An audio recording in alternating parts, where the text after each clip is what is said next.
Well, I want to take you into a little bit of a case study, and I apologize I didn't warn you about this up front, so everybody will understand that we're just talking, brainstorming this a little bit. But if I have a nonprofit, let's see what's a good example. Working with people fresh out of prison, trying to get back into society. Great topic. So if they've got to do that, and that's what they work on, that's what the government funds them to do. Their podcast roughly should be shaped around what? What would you, just off the top of your head? This is insanely topical conversation. I literally this morning had breakfast with an executive recruiter, someone who recruits C-level executives for Fortune 1000 companies, and a very successful person. But you know what his passion is? Helping those who are in prison or incarcerated develop their resume and their pitch and a target. Like, what am I going to do when I get out? Listen, you're not going to jump out and be the CEO of a Fortune 500 company. No. But could you work for the state or for the city? Could you work at a neighbor's, machine shop? Whatever the case may be, you want to go into retail. So he created this program at the state level that got funded, where he's going into prisons and talking to, obviously the administrators of that prison, right? And then he's going to talk with those who are incarcerated, and then those who are out of prison, and how well they've done with the resume they created in prison, right? So it's not a topic I know a lot about, but I do know this: we're wasting the lives of so many people because of incarceration in this country, and we do very little to help them get the jobs and the economic sustainability that they need. So this would be a great podcast, because my feeling is like, hey, we're going in to the jails and to the prison, and we're talking with the wardens, we're talking with the correction officers, and more importantly, we're talking with community activists, the prisoners, and those who have been let out of jail. And we're really going to create an individual tailored program for all of them on how to better their career, post this event. And I think it's a powerful thing. That would be a great podcast. That's showing solutions. Yes, that's selling solutions. Now, another case study in Cleveland is there's a restaurant called Edwin's, and Edwin's is fully staffed by those who are recently out of jail or prison. And they'll take them in and they'll teach them a trade. You want to be a line cook?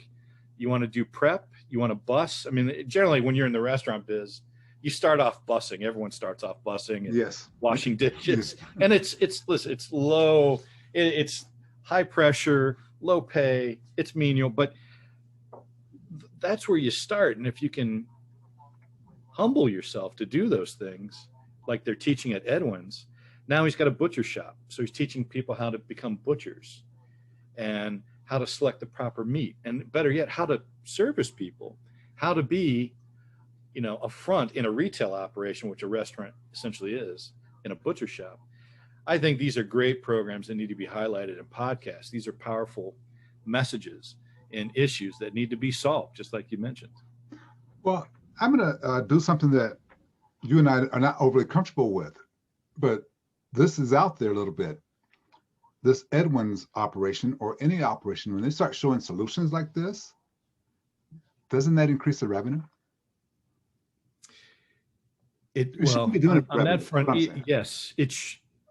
I think Edwin's opened up their second restaurant, and they got the butcher shop, and I think if you listen, the hurdle with Edwin's early on was, all right,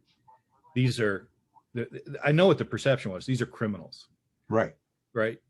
Not as opposed to, these are human beings who made a mistake, right? And now they're trying to better their life. Edwin's has been expert in switching that narrative, and that's what podcast. To go back to the podcast, that's what the podcast is all about: is switching that narrative.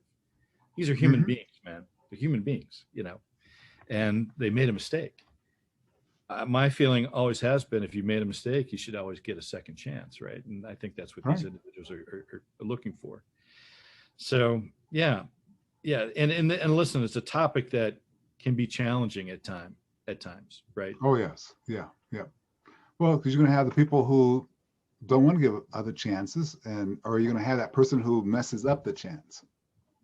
So if you've highlighted that, or you've done something with that, or if you're doing educational things, you have kids who don't make it, but how Yeah. many kids did make it? So yeah, it takes you can take a chance with it.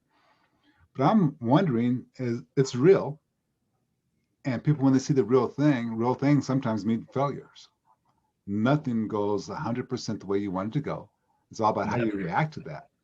Okay, it's how I'm you having react. that week, Glenn, where nothing is going my way, and and as a leader, and and it's been a constant stream of phone calls and emails from staff too. We're starting to feel this pressure and the strain of a growing, company.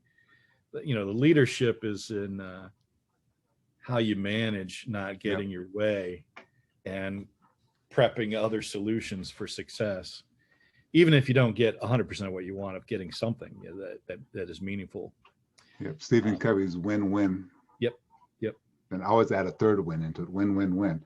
But don't worry about it, Michael. You got baseball season starting next week, and things will be. Oh no, you live in Cleveland. Things won't be better for you. Never mind. So Well, it's definitely going to be a down year for the Cleveland Indians for sure, but there's always hope with baseball, right? There's always hope. That first week, there's always hope. Yeah.